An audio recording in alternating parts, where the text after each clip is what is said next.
Welcome, listeners and viewers, to the very first episode of What's the T-Bev, a Star Trek Universe podcast here on the BQN.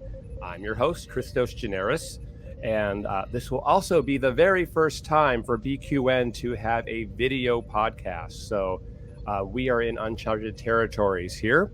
You'll be able to catch this on YouTube and where you normally get your BQN audio podcasts, such as Apple and other streaming services.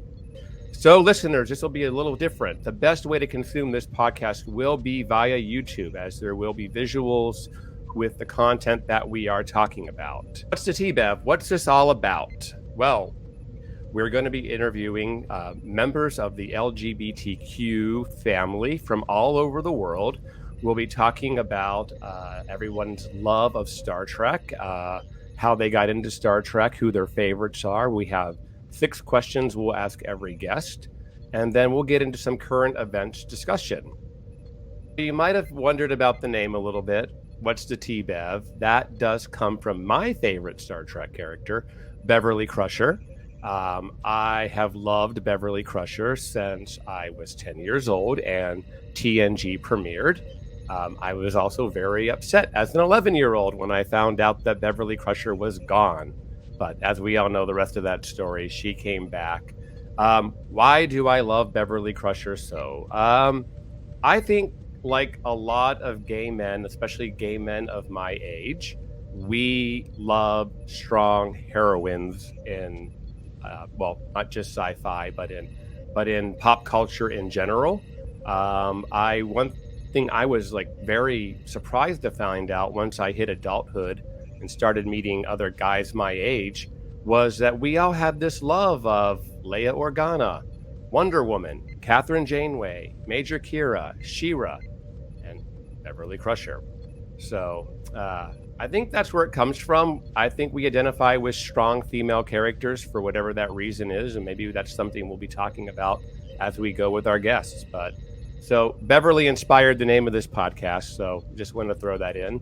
And if you're watching at home, we met Beverly again just last week at Stlv. Here we are with Amy Nelson here on the BQN and also with Jonathan Frakes.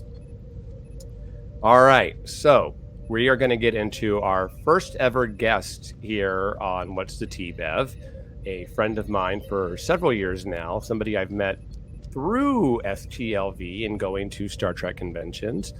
Mr. Matthew Dempsey. Yay. Hey, Matt, how are you doing? I'm fine. How are you? I'm great. Good. Thanks good to have you on. Yeah. Thanks for agreeing. It's pretty nice. I announced this podcast, at least on Twitter and Instagram a few weeks ago and on Facebook. And Matthew was one of the first people to come to me and say, hey, I want to be on. And when we saw each other in person last week at Stlv, you asked again, and I'm like, well, you know what? You'd be the perfect first guest because then we can talk a little bit about Stlv 2022. Yeah. All right. So, Matthew, we're going to get to know you a little bit better. Okay. And so I'm going to ask you some questions and be as candid as you like, and we can go back and forth, but all right. So, what was your first contact with Star Trek? Yeah, I think my story is perhaps a little atypical. No one in my family immediate family anyway, watched the show. Extended family, no, but no. So I don't remember the details of the story very well at this point, but I would have been 11 years old, so 93, summertime. I must have been a good kid because we were at Walmart or Target or Kmart or whatever. And my mom was like, you can pick out one toy. And I was like, cool. And so we're wandering the toy section of the store, and the Playmates action figures were out for Star Trek at this time. And I knew nothing about Star Trek, keep in mind. Never heard of it. No one in my family watches it. I randomly picked the Gowron figure and take it home. And I'm like, I guess I thought Klingons looked cool. So I was like, what is this thing? And so it was based on a show. So back in those days, kids, we had to look at the TV guide to figure stuff out. And so I look at the TV guide. I figure out when it's on again. I watch the show. Couldn't even tell you what my first episode was. but I do remember it was the season hiatus between 6 and 7. So I saw a couple of the repeats of season 6, but it was really close to the premiere of season 7. I remember that much. And fell in love and just started watching the show from that point forward. That's pretty cool. I think you're the first person. I've heard a lot of First Contact stories, but Yeah. you're the first person to tell me it was an action figure Yeah. that got you in. That's pretty cool. Well, And I kudos still to have my Galron somewhere in the box. Yes, yes, and like like a guest character at that. Not Yeah. even a main cast. Yeah. Pretty cool. Pretty cool. I love that. Yeah. I think for the sake of this being the first episode, I'm gonna answer these questions with you as we go. So Cool. so listeners can know me a little bit better. But so my first contact was probably from my dad showing me Wrath of Khan shortly after it came out. It was probably, I was probably 6 or 7 years old. I fell in love with the spaceship battles. I thought I was so, I don't know, that whole naval warfare sequences in Wrath of Khan. I loved Lieutenant Savick. This would have been Kirstie Alley Savick, and kind of stuck with the original series movies until TNG came on, and that kind of became my Star Trek at that point. So Cool. yeah. All right. Now they get a little bit easier from here on in. Okay. So what is your favorite Trek series? DS9 for sure. And why? Ooh, that's a good question. I don't have vivid memories of watching it as a kid. So I remember watching TNG season 7. I remember sitting down and watching All Good Things. I think I had to stay home from church because it was a Sunday. I had to beg my parents. I remember watching the premiere of Voyager. DS9 got lost in the shuffle somehow, as it did for a lot of people. So I don't remember watching it during its run, though I'm sure I did. But again, vivid memories of some parts of Trek back then, but not that. Anywho, I would have rewatched it as an adult in college. And I think what I particularly liked was the fact that it has continuity to it. The fact that episodes aren't forgotten by the end and characters remember and they change and they grow, which for the time period was fairly unique. Babylon 5, of course, Definitely. did it more so than DS9. But that's another show I didn't discover until college. So I think I really just liked the fact that there wasn't a reset button and there is character growth and there's a lot of characters to love and space battles. So that's super cool. Right. Yeah, it's funny. I have always been like, a TNG purist. I tell people, Yeah. well, it aired from when I was 10 years old to 17. So it kind of had me during some very formative years in life. And that's why it's really special to me. But it's funny, as an adult, I find myself, I watch TNG all the time, but I do find myself just picking rando DS9 episodes and like some of those are becoming comfort episodes for me too. Like I love to put on Way of the Warrior and just chill because it's a good 90-minute episode anyway. It's kind of a little movie episode. Yeah. All right. Okay, so next question. What is your favorite Trek movie? And all 13 movies are in play here. Yeah, that's. You could probably tell by my background that I have a special love for underdogs, generally speaking, which is like no matter what it is, I'm the underdog. I like the underdog. Probably why I like DS9 the most. I love the motion picture. I was going to say something else and it went out of my head, but I love the motion picture. Some of this stuff is way oversaid, but it's true in that it's really theatrical. It feels grander and bigger than all of the other movies. I think even than JJ's 09 movie. It was on Star the big. Wars. Yeah. It was on the big screen a couple years ago. It was this year too, but I had COVID, so I couldn't go. But a couple years ago, they showed the original cut in the theaters, and my God, it was the 40th anniversary. And I wasn't bored a single second. I was like, it just plays so much better on the big screen. And it's been out in the UK, I think, a couple weeks ago, and we had it a few months ago. And I've heard a lot of people say, wow, it doesn't feel slow on the movie theater screen. I'm like, no, it doesn't. It's not made for home screen viewing. I just really love it. I love the ship. I even like the uniforms.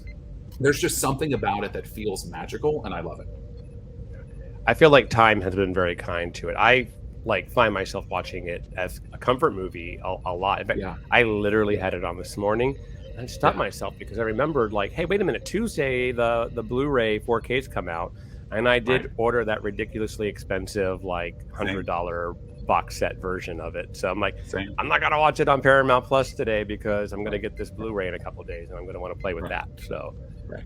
I stopped myself, and instead I watched First Contact. Okay. But yeah, and so do you like that new director's cut that just came out, the 4K? Well, I haven't seen it in well, I don't have a 4K TV at the moment. It's a very sad Okay. story. I busted it in the move, so I'm having to watch it on a 1080p, plebeian television. I'm sure so it still looks majorly better than it the still looks a whole lot 2001 better. DVD. Yeah, totally, Yeah. totally. Because Yeah. the old school 2001 director's edition is it's aged for sure. Definitely. All right. Yeah. So So I what's think your my favorite favorite movie, probably, motion pictures up there, but for me, it's probably The Undiscovered Country. Okay. I feel like that was like the right time. I think when you go back and watch that movie, the special effects still hold. It looks good. It fits very well. By then, TNG was in its 5th season, so they knew what they were doing with TNG and the production. In fact, the fun part to watch Undiscovered Country is to watch it and look at what TNG set they've redressed to use for Undiscovered Country. Like the president's office is 10 forward. Right. And when when Spock's looking at the Klingon blood from the transporter, he's in Dr. Crusher's office. So all the little things that like, oh, they waited to TNG, went on some break, and used all their sets. Right.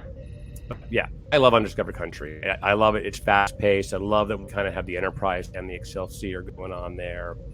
I love the Valaris and that part of it, the whole espionage part. Just it's a good movie. It's a good watch. Yeah. It is a good watch. All right. Next one. Who is your favorite character? It's both an easy one to answer and a hard one. But I think it's Major Kira from DS9. Pretty sure. All right. Pretty sure. Like any particular reason? Again, like what I'm a big. gets you excited this is about gonna her? come up. Yeah, this is going to come up later. But I love character growth and character arcs, and I think she has one of the more interesting ones in the show, where she starts off terrorist, anti-Starfleet, hates Cardassians, and almost does a 180 by the end. But also she's just Nana's such a great actress. I think she's really well suited for that role. I don't know if you're going to ask me my favorite episode, but if you are, I'm going to say it now, and that's Duet. And I think it's Duet from the first season of DS9 that makes me love Kira. It's probably my favorite episode of all Star Trek, to be honest. I think it's not the TNG ending. Everything's not wrapped up with a nice little bow. There's tragedy, and it's real and it's gritty. And that's her first moment of, ooh, maybe my beliefs are wrong. And it grows throughout the rest of the show, but it's the first time, I think, where she's really like, maybe not all Cardassians are bad. So I just love it. Yeah. I also remember thinking, wow, this is a different show. But, because season 1 of DS9 aired during season 6 of TNG. So, and I watched DS9 from day one, and it was like, oh yeah, this is not Picard's little Enterprise where everything has a nice happy ending and there's really no repercussions from week to week. But yeah, Duet gets mentioned all the time, so that's a good one. It's funny, I did not have that on my list of questions to ask you, but There you go. it was supposed to be there. So shame on me. It's supposed to be 7 questions I'll ask people every week. All right. So I asked that was favorite character. Mine's Beverly Crusher. We all know that. And I think I said a lot of why, so I'll kind of leave it at that. But I will say my favorite Trek episode, well, at least of TNG, is The Chase, where I feel like that's like the perfect Star Trek episode. It has science, it has mystery, it's like a big scavenger hunt. We have all the aliens. You see like Picard and Data and Beverly like really working together hard, and it happens here and there, but they're really engaged. I think it was directed by Jonathan Frakes, so he always takes kind of a secondary role when he directs. Yeah. But and then it ends with like the biggest revelation in Star Trek history.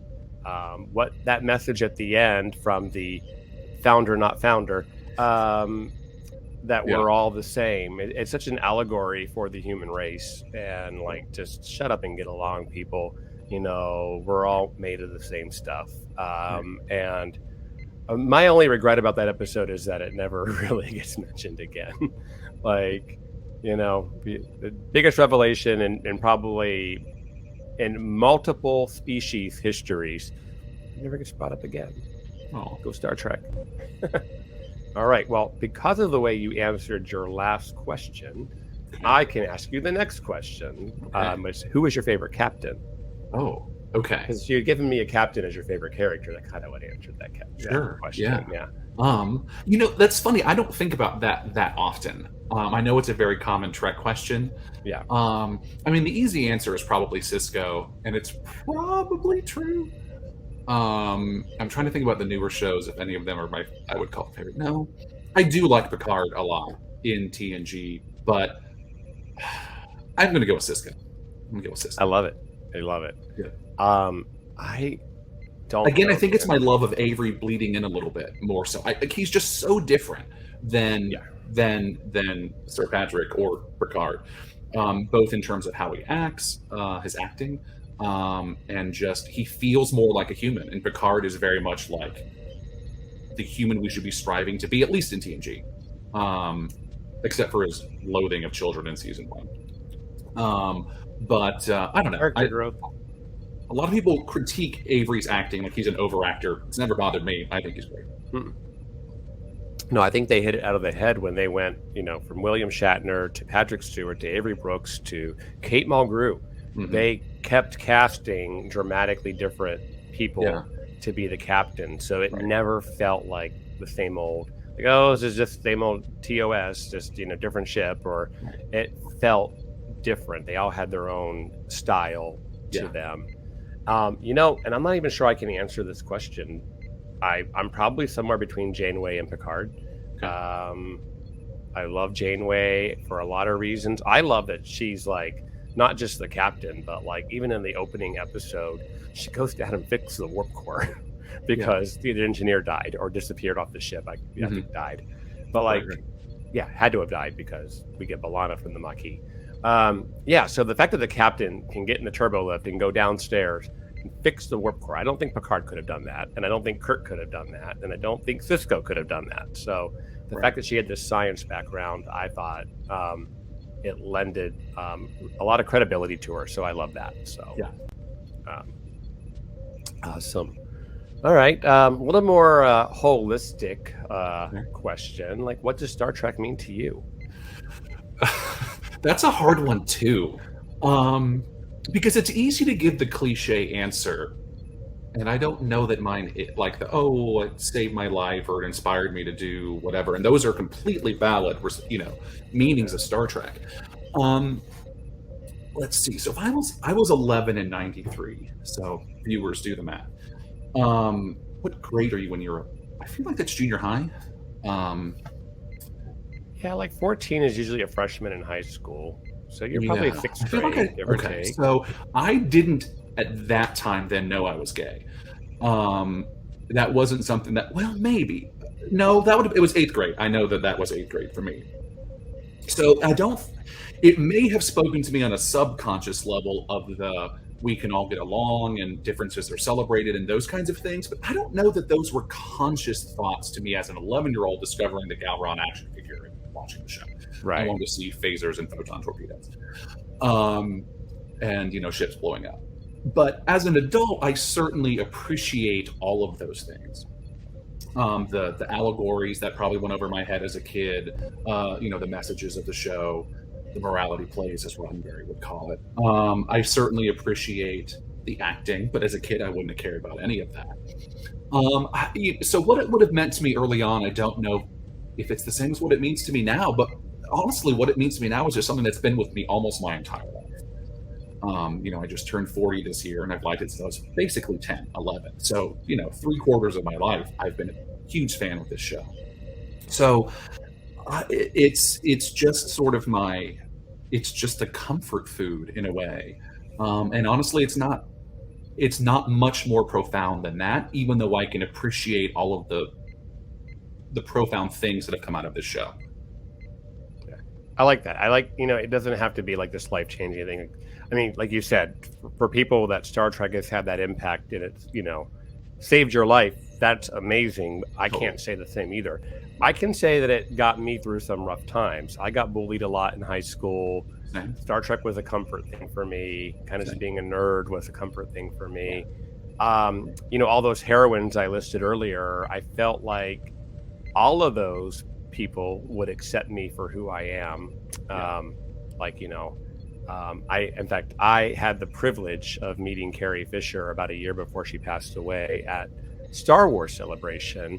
Mm-hmm. And I said, I was so nervous. I mean, I kind of got like that hero, like, my God. And don't take this the wrong way. And that just thing met her on guard. And I said, you're probably the first instance in my life that I probably knew I was different, obviously gay, but I knew it was different. And she's like, oh, honey, that's the best thing I heard all weekend. All these guys usually tell me they used to jack off to my poster. Like Carrie Fisher, the way she's going to, and she gave me this big hug. And I'm like, and for me, that was like a life-changing moment because it was like the thing that told me I was different just told me I was okay. It was kind of weird and surreal. Maybe I'm being overly dramatic, but that's kind of what some of this. I don't think so.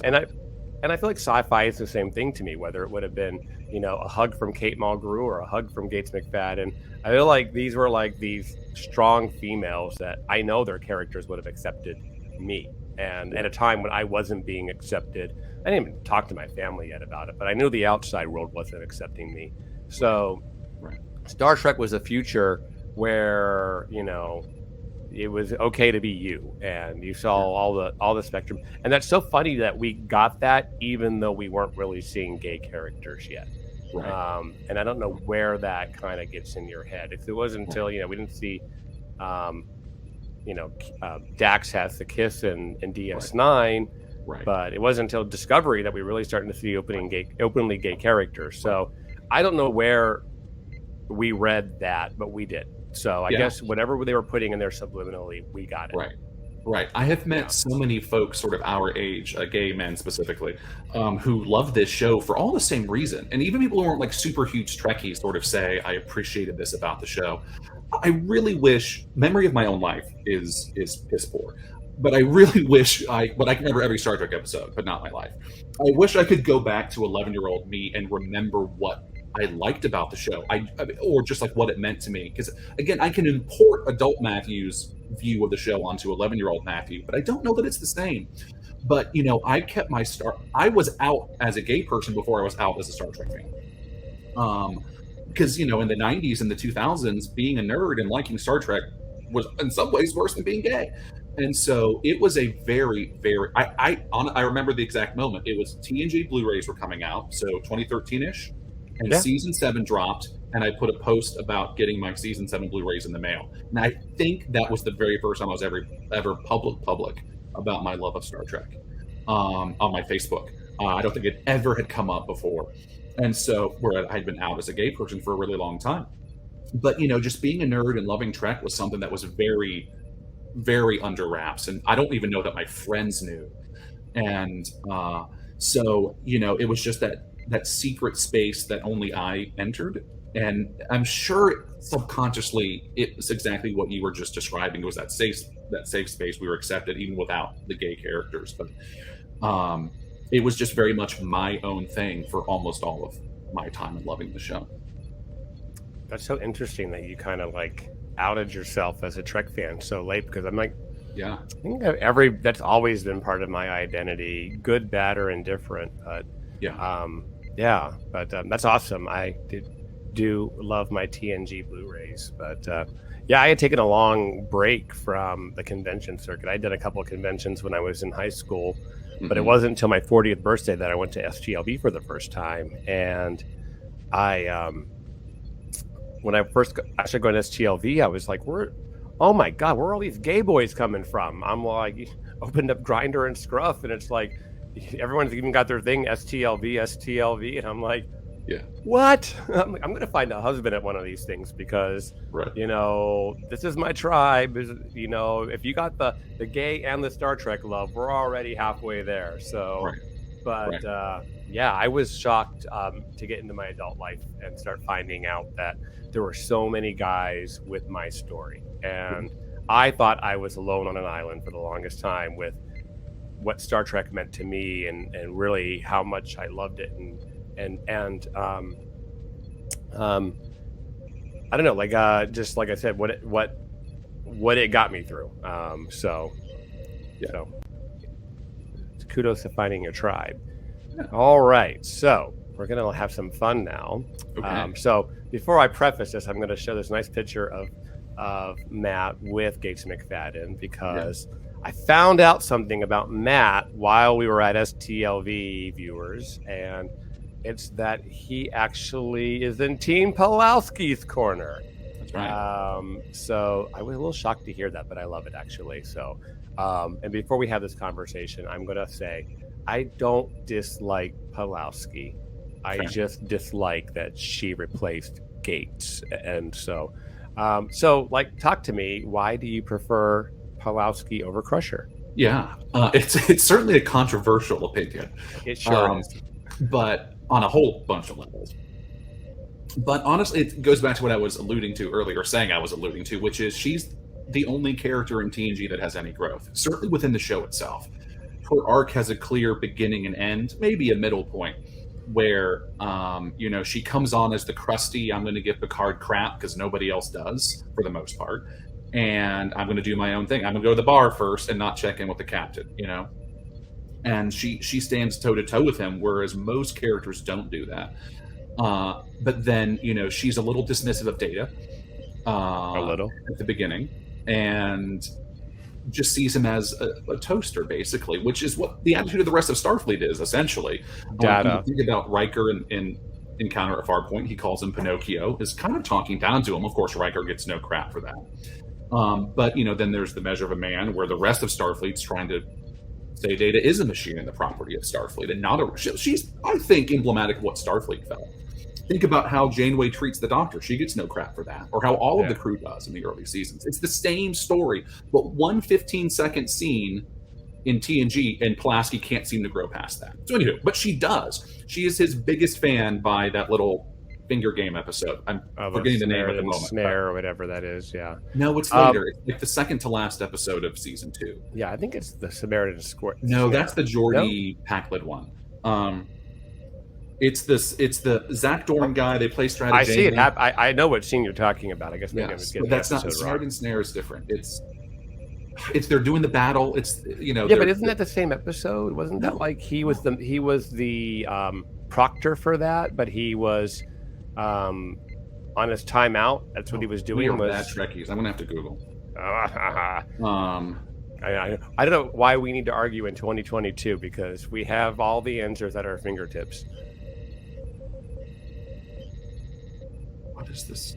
It has that. Peak Performance stuff. Oh, Peak Performance. Yeah. Okay, so they were both. So she's his biggest fan. She's the one who gets him out of his slump, essentially. Oh, Picard does too, to a degree, but you can do nothing wrong and still lose. But she helps get him out of it. So she's a big proponent by the end.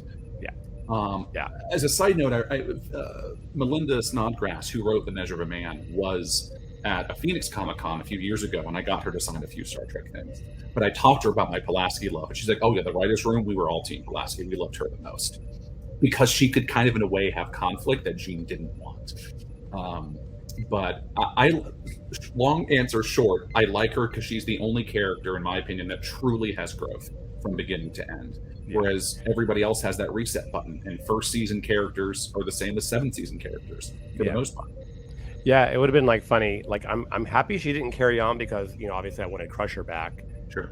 But it would have been interesting to see what would have happened with more Pulowski. I mean, she's season 2. I think is only 22 episodes long, and she's not even in every episode of season 2.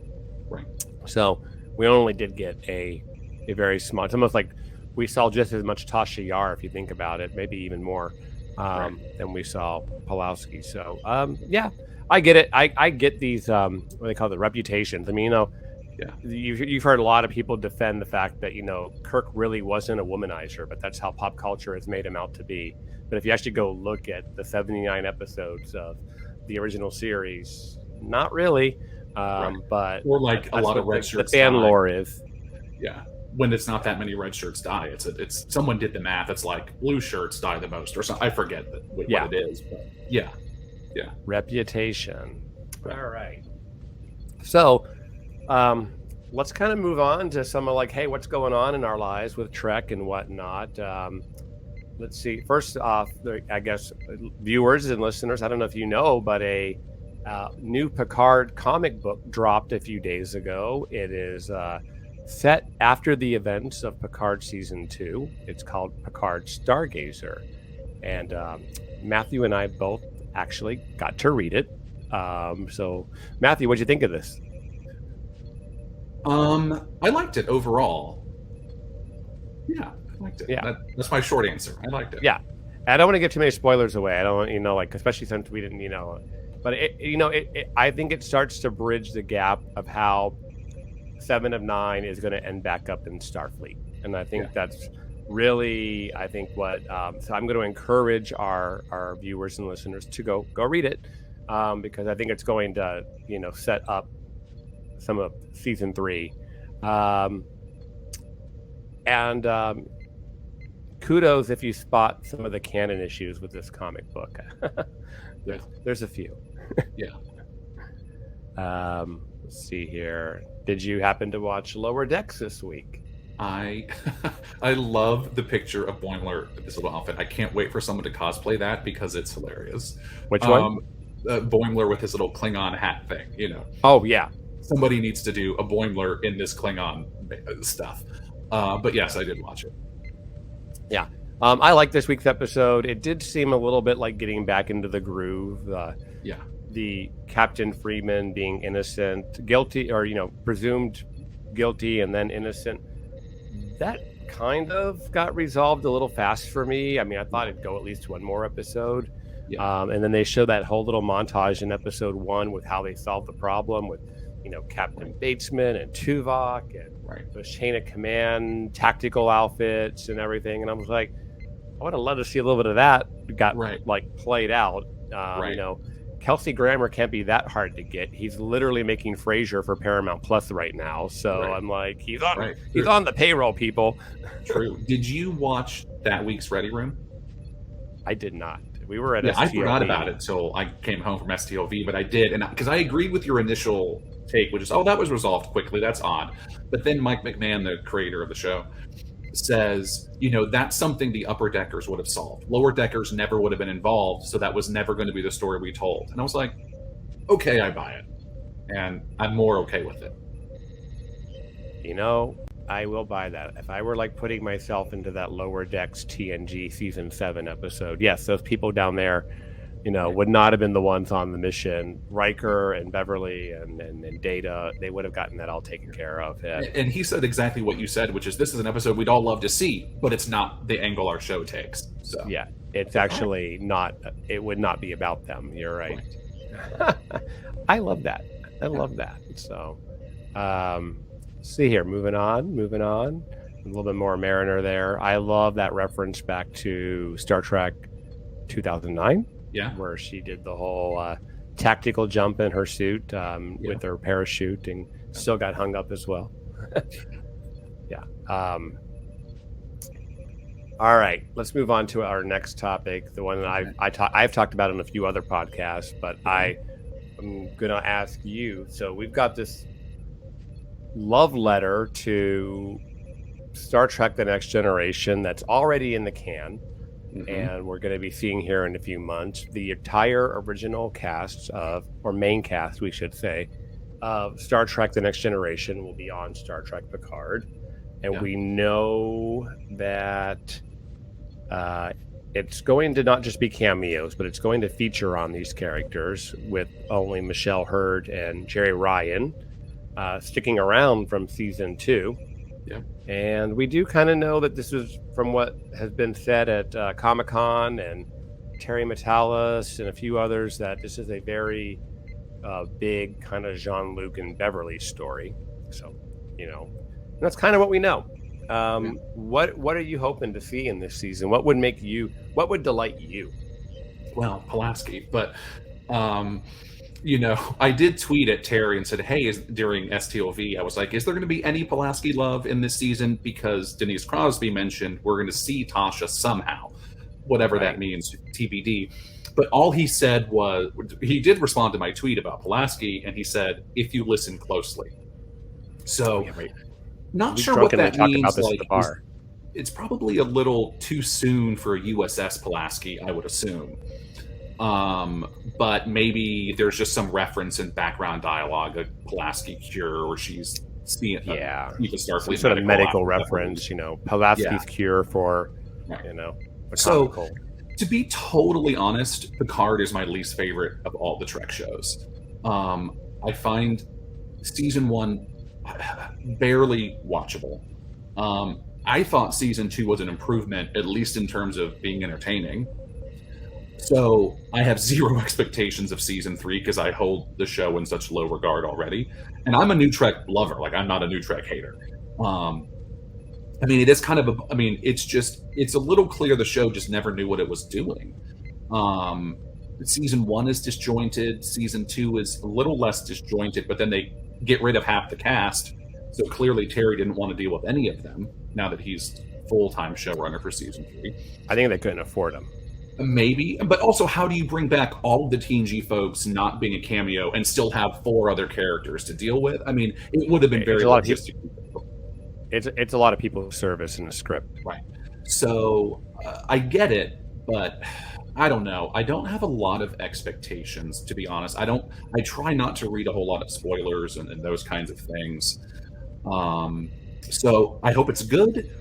Because Nemesis was not the best of send-offs, for the whole crew, and it wasn't intended to. I think they were intending to do one more movie, but I did like how they wrapped up Data in season 1. I didn't think it was necessary, but it was touching and it was poignant, and I appreciated the Will as Traveler cameo in season 2. Although I would have loved to see him more in this season.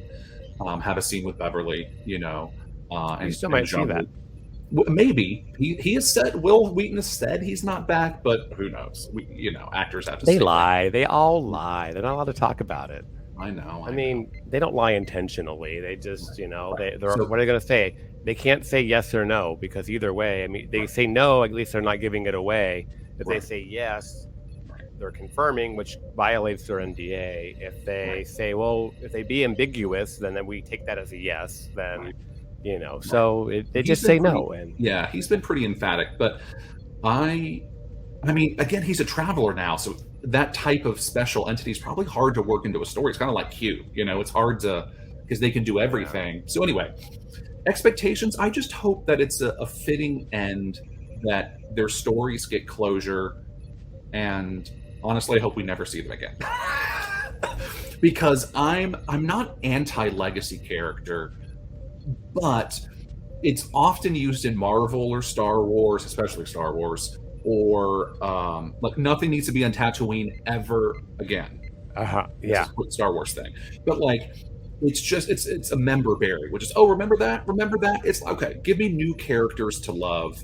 I don't need a 5-second cameo of Tom Paris in Lower Decks where his voice doesn't even sound like him anymore from the show. Right. I would never know that's Tom Paris if it wasn't in the credits or his name was in his voice. Voices change when you age. I get it. Think about Sonia Gomez. She sounds nothing like she sounded like in 88 or 89, which again, people's voice change. I get it.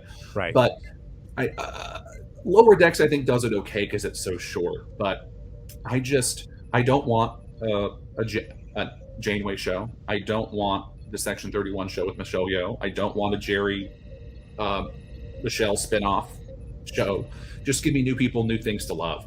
Because I think when you use established characters, Star Trek's already so hung by canon that it's hard to tell new stories to a degree without contradicting something in 50-some years. But at least with fresh characters, you're starting fresh, and there's not the possibility of them saying one thing that contradicts a line they said 30 years ago in one throwaway thing, because Star Trek wasn't consistent back then. Yeah, I think one of the things I do love about Picard is that we are back out at the front of history again. Yeah, and sure. other than Discovery being 900 years out there in the future, Right. and we're into some territory where, yes, to your point, especially if you're not talking about legacy characters, anything you're doing going forward is kind of free reign. You're not Strange New Worlds, where you're trying to you're in the middle of stuff. Your Lower Right. Decks is only supposed to be like a year or two after Nemesis, so they've got everything happening at Picard after it, Right. and and then even Prodigy is still in between those two shows as well. So Right. I like that about Picard. I'm hoping this is going to be that great send off. It's more than I ever thought we'd ever get. True. When Picard was first announced, I was always like, well, maybe Gates McFadden will get a cameo, Right. So like, the fact kind of getting a season kind of around this whole crew again is crazy. So if they don't come back ever again, I will be okay with that. Prediction for me is that the Rafi and Seven spinoff is coming, and I'm pretty convinced that Kate Mulgrew has already filmed live action scenes as Janeway again, probably to be at least a drop in Picard, and then be I don't know, like maybe she'll be like Charlie's Angels in the Rafi and Seven show, or kind of like the Admiral giving the orders, or But I don't know. frankly, I would rather have Admiral Nechayev from Yeah. TNG. Like she should have been Yep. the person in the first season, honestly. Instead of Admiral Clancy, that Oh, would have been she would much have been more perfect. fitting. I think fans would have not reacted quite as strongly in a bad way towards Admiral Clancy if it had been Nechayev, because there was the history there of the tension. They might have still chafed at the F word, but it's just, Janeway has no bearing being in the show. No reason to. Yeah. Give her own thing. She's already in Prodigy, first off. We don't need her again. Yeah. But it's like, bring back Nechayev. If it's going to be a cameo, just giving them the orders to send them on their way, fine. Yeah. Well, of course, And we I don't know think what that's it's going to what be. It could be some Janeway 7 long scene. We don't know. Yeah. But I would still rather like I have said, Nechayev or some TNG admiral. Yeah. I hear you. Like I said, I just think I think they're setting up for whatever show is going to be next, and I think could it's still totally be be right. And if Seven's the only legacy character with the occasional Janeway, when we're obviously going to need new characters. Rafi is obviously a new character who has resonated, and they did, and I loved Eleanor. It's like probably the only thing I'm really bummed that we didn't get to see more of Eleanor. I get it, the way they left Cristobal Rios in the past. Okay, they did that. At least they kind of gave him a nice ending. Right. Eleanor just was there at the bar in the last scene of Picard, and then we're never going to see him again. I don't think that's cool. I mean, you would think he gets a cameo or something in this season, but it seems like they never knew. He's one of those characters, I think, that sounds really cool on paper, like Travis Mayweather. Oh, the space boomer. The ensign has more space experience than the captain. That sounds really cool on paper, but what do you do with that in a show? So like a Romulan protege of Picard sounds really cool, and then they didn't know what to do with it. Right. Well, to be determined, to be continued. I don't know. We'll see. I mean, I think we'll be excited. I'm going in with an open mind. Good.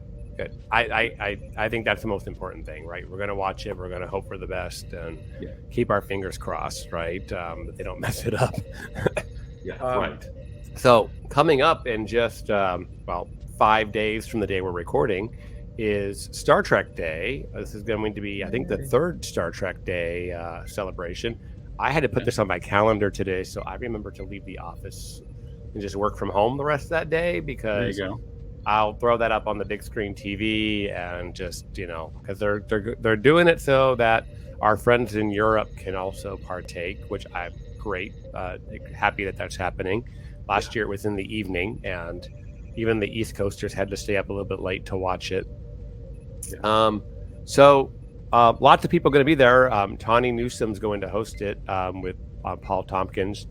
Last year, I think they had some hosts that didn't even know about Star Trek. They were pronouncing actors' names wrong, and I'm like, I remember tweeting at Paramount like, I would have done it for free. Come on, bring me in there. I can put on some hip. They're trying to appeal more to hip young people, and they were trying to if you're watching Star Trek Day, you're a diehard, so you better get it right.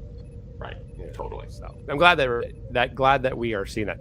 I love that we are getting all Trekkie's favorite drag queen, Jackie Cox, and and Mary Chieffo, who loves Star Trek. I would love to see Laurel in Strange New Worlds. Totally. She totally fits in there. Yeah. I think not too many people approach a role with that much dedication as she did. But where I was getting with this, I think we're going to see. You think we're going to see this Picard trailer, like a real trailer, not last Comic-Con with a cast cast reveal, right, which we knew just gave us their look. Right. I mean, there's not much else for them to give us because Lower Decks is already happening. We could get Prodigy Part 2 trailer, maybe. But other than that, it has to be Picard, I think. Yeah. I think everything else is coming after. I mean, Strange New Worlds season 2 is filmed, so it's not. We could see something, a little footage, a little scene, a little teaser, and even Discovery season 5 is now about 3 months into filming, so they're moving along. A lot of people were upset at STLV that the Discovery actors were all being extra precautious, but they're all filming right now.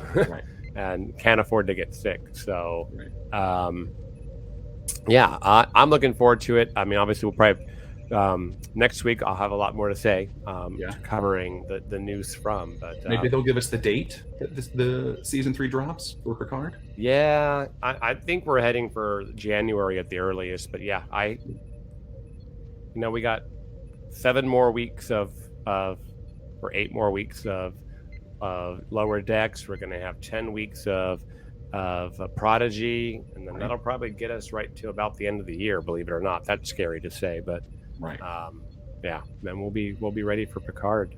I think they're saying we're in the middle of another 50 episode new run, and we're only 2 weeks in. So that's exciting. I know, exactly. I love that. Yeah. Cool. Anything else you're hoping to see from Star Trek Day? No, I just want the new, give me tidbits, give me news. I don't need this, that's it. So trailer footage, I don't care what it is. Yeah. I mean, I'm getting to that point where I was like, the behind the scenes banter is fun, but tell me what's coming, or tell me what was badass. So, right. I mean, a new show announcement would be amazing. I don't know that this is the venue for it, but where would they announce that? Comic-Con, I guess. But that's not going to be for a long time. And Mission Seattle is not till Memorial Day, so right. I think, and if they are going to keep the engine going, whatever's going to replace Picard is going to have to get into production soon, if it's not already secretly in production. Right. Getting a writer's room going, getting all that, getting set building and things like that, because for these little 10 episode seasons we get, it takes a year to do a season, pretty much, to churn one out. So between the writing and the filming and the post-production and all that. So, all right. So much for speculation. And let's sort of take the last few minutes here. We didn't really talk about STLV. What were your thoughts on STLV this year? It was fun. I don't know if I'm getting older over it was Bally's, but God, I was way more tired coming home than I normally am. I slept for a full day. Luckily, did not get COVID. So a few people have. Yeah, but it was fun. I mean, at this point, so I did 2 conventions as a kid that I barely remembered, and then didn't do another one until 2016 for the 50th. And our mutual friend Bree was the one who conned me into going. So hi, Bree. And then I skipped 17, and then I did 18, 19, 21, 22. So what is that? My 5th one, I think? Yeah. So at this point, the panels are all the same for the most part, which is not a criticism, but they kind of tell the same stories because the shows have been off for 40 years, 30 years, 20 years. Right. So I only went to 1 or 2 panels, and I love panels. But for me this year, it was way more hanging out with friends and seeing people than it was the actual Star Trek part or the convention part. So I went to Kate's panel. It was amazing as always. And I did the costume contest one, which was fine. But it was mostly just hanging out and with that goal it wasn't my goal, but with that becoming the goal, I had a great time. Yeah. I hear you. I'm very similar. Given that it's not enough time anymore, don't expect to have news broken. So that takes a lot of the excitement out of the panels for me. Like I remember being in the room in 2018 when when they came out with Patrick Stewart and whatnot, and the announcement that the Picard show was going to be made was done, and the room went wild, and it felt special, and the energy was off the wall. I don't think we're in any predicaments to get that kind of information, at least not from the creation cons now. So that's where Mission Chicago, Mission Seattle have that advantage. So, yeah. But so I kind of stay away from the panels. Vendors room, hanging out with friends, viewers. We renamed the one bar 10 Forward, so we all knew what we were talking about when we were talking about meeting up. I think we all collectively spent hours and hours and hours hanging out in that area. Yeah. Gaze in Space had parties every night up in the penthouse, so we were hanging out up there. Yeah. But yeah, I think for me, the STLV and the cons become more about family, Trek family, and those bonds, and and the panels definitely become secondary. Going to see the actors and getting pictures and stuff, that's still a real thing. So I love doing that. I still get, you can always tell who gives me the nerves and who gives me who I'm just very comfortable with. So yeah, it's always a good time. So totally. If you haven't gone to STLV, I highly encourage it. I know it's not an official con anymore, but it's still the biggest one. I'll say that. Yeah. But yeah. Cool. Yeah, and it's one that's been around for it's going to be hard for the mission, which I did not go to Mission Chicago, supposed to when things happened. But same here. It's going to be hard for those conventions, I think, it's going to, if not hard, but it'll take a while for them to get to what STLV is, because if the mission cons, regardless of where they're located, get the same people going every time, it's going to have that same family feel. But I think for a lot of people, STLV is more about the friends that you get to see that you only see once a year, and not actually about the convention part, which sounds really weird. But I know that our experiences aren't unique. And, like I said, the first couple of years, I was a million photo ops and a million panels, and I want to do this and that and the other. And this year, still a million photo ops, but mostly hanging out and drinking. And so that was... It's like going to summer camp. Yeah. It was a lot of fun. And like you said, it really is about the extended family that is Trek. All right. Awesome. Well, that is a very good way to wrap it up. So let's see here. Listeners, we'd love to hear what you thought of today's episode and hope you'll join our Facebook group, the BQN Collective, to continue our discussion there. You can also tweet your thoughts to @What'sTheTBev.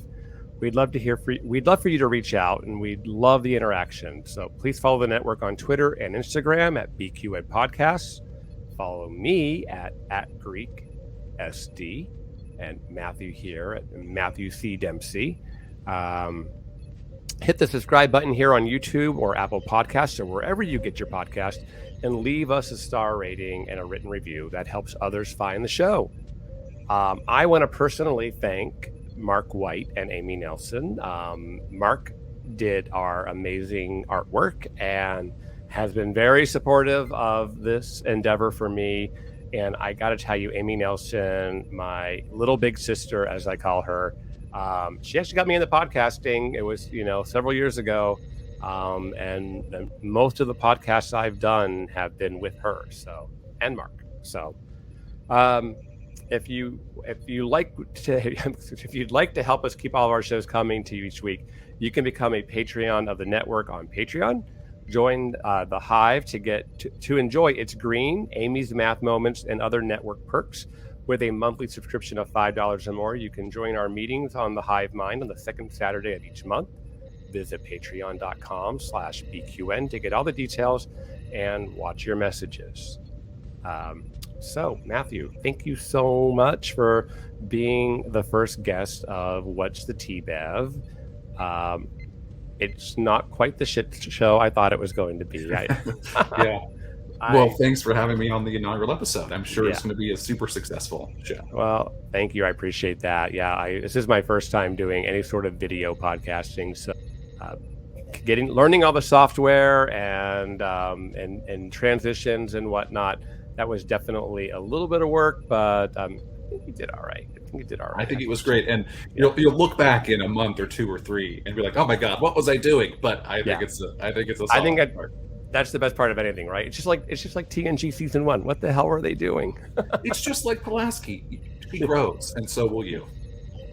Hopefully, I won't grow as old as she did in Unnatural Selection. Right. All right. So, thank you once again. I really appreciate it. And listeners, thank you for listening. And hope you'll join us next time for more tea on What's the Tea, Bev.